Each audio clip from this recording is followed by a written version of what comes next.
नमस्कार, good morning. मैं Manish Kumar, future instructor, Manorama group of education YouTube channel में आपका स्वागत है। चैप्टर 5 में हम लोग मेटल पढ़ रहे थे, जिसमें कि पिछले पार्ट 4 में हम लोग मेटल चला था, लेकिन कुछ पार्ट्स और बचा हुआ है। तो पार्ट 5 में हम लोग मेटल के बारे में, फ्यूचर वर्कशॉप में मेटल का क्या यूज होता है, वो कितने प्रकार के मेटल पाए जाते हैं और किस मटेरियल को किस विधि के द्वारा उसको तैयार किया जाता है, उसके विषय में हम लोग आज चर्चा करेंगे। तो चलते हैं क्लास की ओर।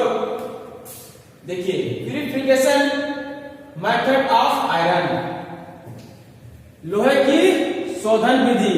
लोहे की शोधन विधि मतलब लोहे को शुद्ध रूप में लाने के लिए क्या क्या प्रक्रिया है, उसके बारे में चर्चा करेंगे।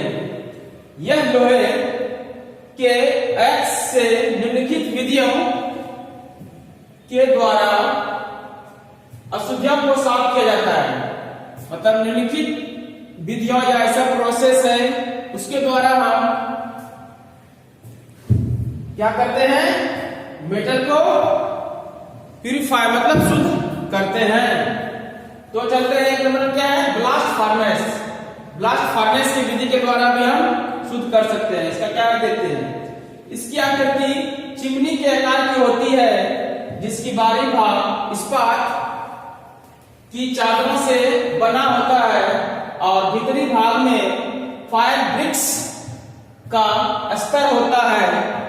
इसकी ऊंचाई 15 से 30 मीटर और गोलाई में 5 से 8 मीटर होती है। इसके निचले भाग में बाहर निकलने वाले मार्ग होते हैं। मतलब क्या बोल रहा है, एक इस प्रकार से बना होता है, इसका ऊंचाई कितना है, 15 से 30 मीटर, ठीक है। या इसके अंदर फायर ब्रिक्स रहता है, ठीक। और इस प्रकार से नली बना रहता है। इस नली के द्वारा क्या बोल रहा है, इसके निचले भाग से बाहर निकाला जाता है। जो शुद्ध लोहा होता है वो निचले भाग से बाहर निकाला जाता है। इस प्रकार से फायर ब्रिक्स रहता है।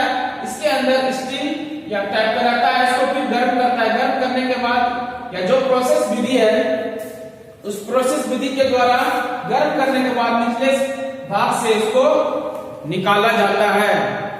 वो क्या है, ब्लास्ट फार्नेस। ये आपका क्या है, ब्लास्ट फार्नेस। इस प्रकार से चीज रहता है ब्लास्ट फार्नेस का। उसी के विधि प्रोसेस, बहुत सारा प्रोसेस होता है। इसमें प्रोसेस करके जो शुद्ध लोहा होता है, वो शुद्ध लोहे को आसानी से निकाल सकते हैं, ठीक।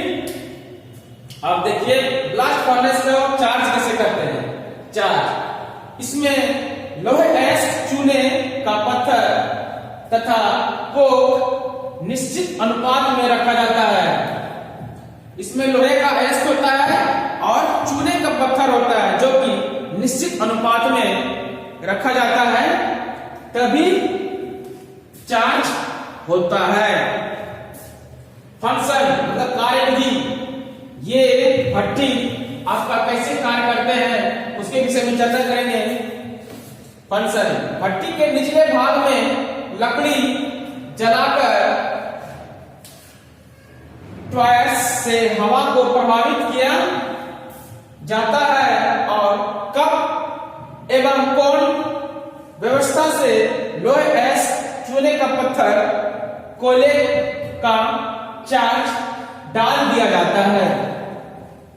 क्या क्या डालता है इसमें, भट्टी के निचले भाग में लकड़ी जलाकर, देखिए भट्टी के अंदर इसमें लकड़ी जलाया जाता है। लकड़ी जलाने के बाद इसमें हवा प्रवाहित किया जाता है। हवा प्रवाहित करने के बाद क्या बोलता है, कप और कोन व्यवस्था के द्वारा लोहे, एस्क, चूने, पत्थर और कोयले को चार्ज, इसमें जो लोहा होता है या चूना पत्थर होता है, उसको चार्ज करके डाल दिया जाता है। इसमें आसानी से डाल दिया जाता है, ठीक है। कोई दिक्कत है तो बोलिएगा, कोई बात नहीं है। आगे चलते हैं। ये ब्लास्ट फार्नेस अपना खत्म हो चुका है। अब देखिए, पिग आयरन दूसरा विधि है। दूसरा विधि के द्वारा हम लोहे को शुद्ध करते हैं। पिग आयरन यह बहुत ही रफ लोहा होता है जिसे सीधे प्रयोग में नहीं लिया जा सकता है।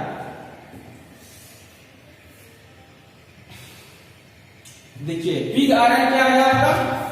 पिग आयरन क्या है? यह लोहा रफ होता है जिससे मतलब सीधे प्रयोग में नहीं लाया जा सकता है, मतलब उतना शुद्ध रूप से लोहा इसमें नहीं होता है। अब इसके क्या क्या गुण है पिग आयरन का? यह एक घटिया किस्म का लोहा होता है जिसमें अनेक अशुद्धियां होती है। यह एक घटिया किस्म का लोहा होता है जिसमें अनेक अशुद्धियां होती है।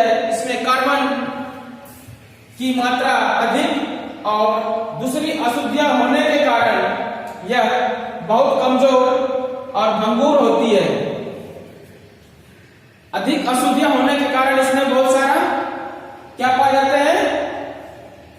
अशुद्धियां पाए जाते हैं, जिसके कारण से भंगुर लोहा होता है और लोहे कमजोर पाए जाते हैं। कौन पाए जाते हैं? ये पिग आयरन उतना शुद्ध लोहा नहीं होता है। तो इसका यूज कैसे होता है? यूज देखिए, प्रयोग पिग आयरन का। पिग आयरन में लगभग 93% लोहा, 4% कार्बन और शेष सल्फर, मैग्नीज, सिलिकॉन और फास्फोरस होते हैं। पिग आयरन में क्या क्या होता है? पिग आयरन में लगभग 93% लोहा, 4% कार्बन, शेष सल्फर, मैग्नीज, सिलिकॉन और फास्फोरस होते हैं। इसमें पिग आयरन में, ठीक? कोई दिक्कत है तो बोलिए। और यही कहेंगे कि योग कीजिए, ध्यान लगाइए, तभी आप सही से बैठ सकते हैं। अगर आप खुद कमजोर रहिएगा, नहीं खड़ा रह सकते हैं, नहीं बैठ सकते हैं, इसलिए फील्ड जाइए, फील्ड में एक्सरसाइज कीजिए, योग कीजिए, ध्यान लगाइए। ये सब लगाने से आपका मन शुद्ध होगा और आपकी ताकत ज्यादा बढ़ेगी। जब ये मन शुद्ध रहेगा या ध्यान एकत्रित रहेगा तो आप कुछ काम कर सकते हैं। अगर आपका काम मन नहीं लग रहा है, ध्यान लगाइएगा तभी ना मन लगेगा। एक एकाग्रता होना चाहिए। इसलिए यही कहें कि मेहनत कीजिए और लगातार मेहनत कीजिए, ठीक है?